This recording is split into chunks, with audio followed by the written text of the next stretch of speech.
Ionization energy is the energy required to remove an electron from an atom. So let's say we have the cloud of electrons.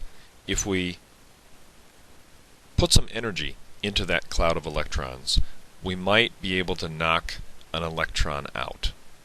That's what we mean by ionization energy.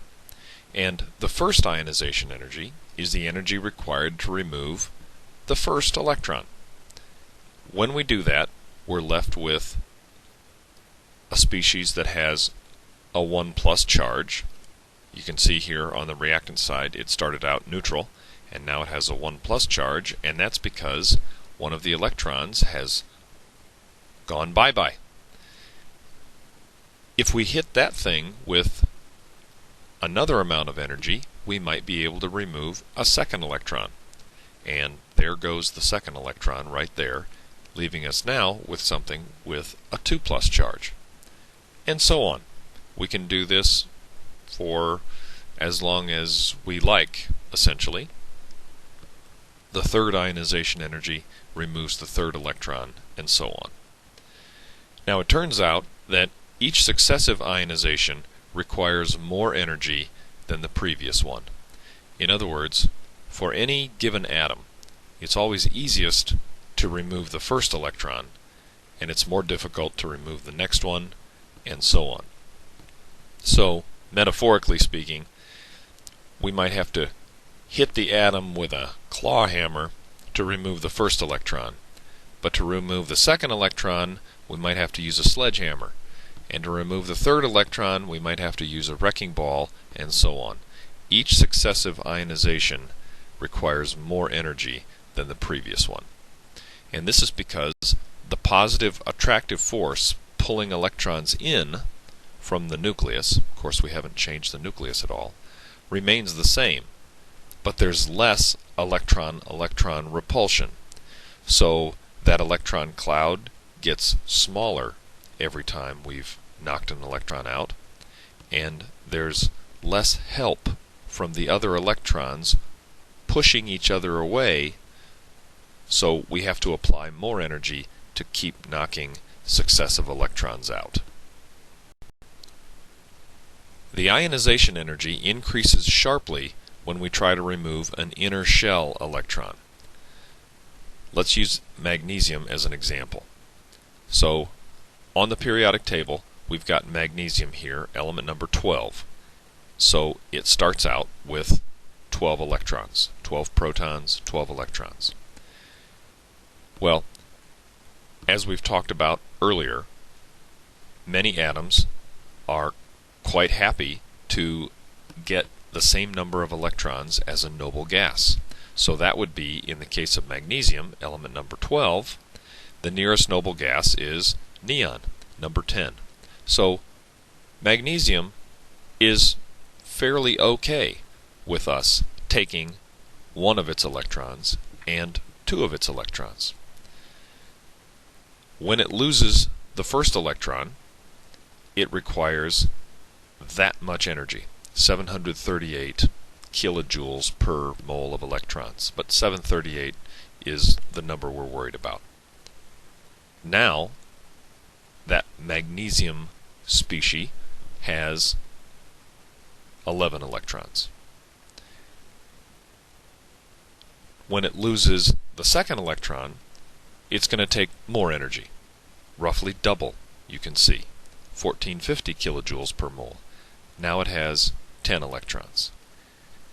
If we try to take the third electron, which we can do with magnesium, but you can see that it takes a lot of energy, roughly 10 times more energy than it took to remove the first electron.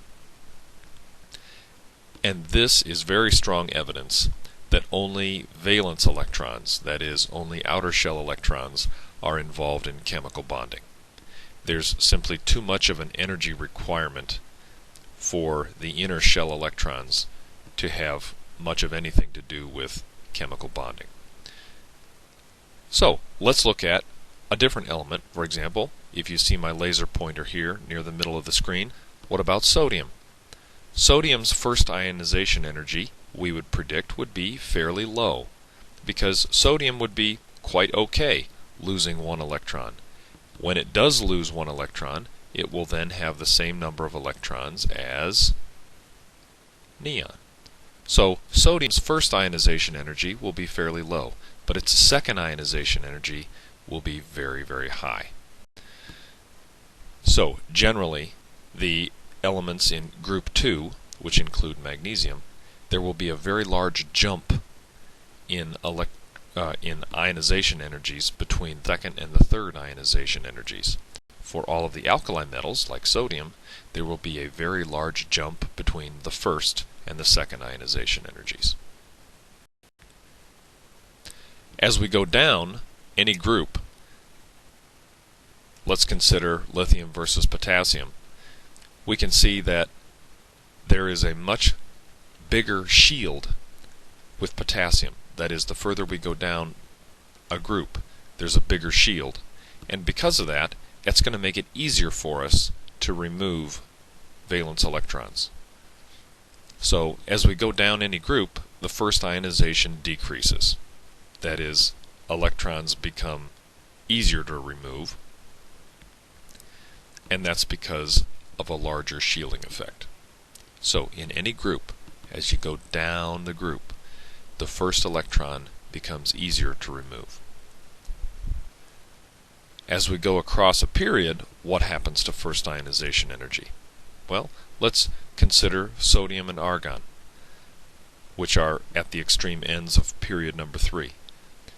Easy or difficult for sodium to lose one electron? And the answer is easy. Sodium is actually quite happy losing one electron. When it does so, it attains the same electron configuration as neon, which is right above argon. So sodium makes it pretty easy for us to remove one electron. What about argon? Not at all. None of the noble gases want to lose or gain any electrons. So argon is going to make it very difficult for us to take even one electron. So as we go from left to the right across a period, the first ionization increases. That is, it becomes more difficult to remove an electron in general. There are some variations, but it's the main trend that we want you to understand. So let's summarize.